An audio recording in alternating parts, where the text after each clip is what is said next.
Hello guys! For today's video, we will talk about the patterns in natures, types of patterns, and I will show to you some examples in my surroundings.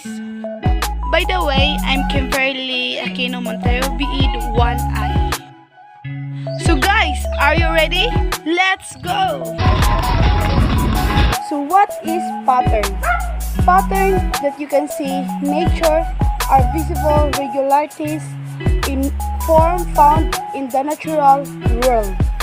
There are different types of patterns such as symmetry, fractals, dendritic, spiral, chaos, waves, and etc.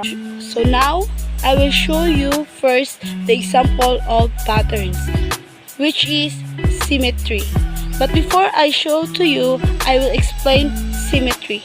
What is symmetry? So symmetry means that is the shape to identical the other shape we need to move, flip, or rotated. First, I have an example of symmetry, which is fivefold symmetry, Madagascar, Periwinkle.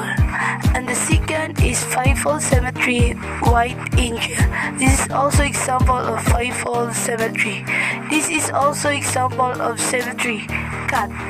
So now, I will show you the second example of pattern, such as fractals. But before I show you, I will explain what is fractals.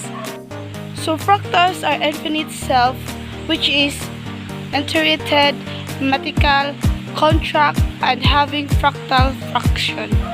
I have some example of fractal, which is pineapple.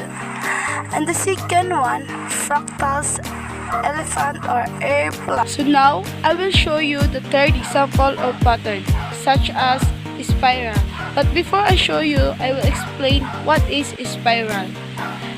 So spiral is a term which is emanate from a point moving further away. I have here some example of spiral.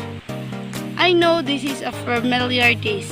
It's a cattle or mosquito. Yes. The second one is spiral. Water droplets fly away. This is also an example of spiral. Lastly, I will show to you some example of patterns, such as dendritic.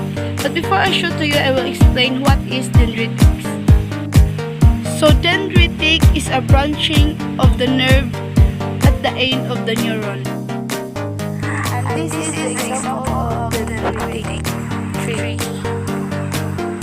That's all for today. I hope you learned this video. Thank you and God bless.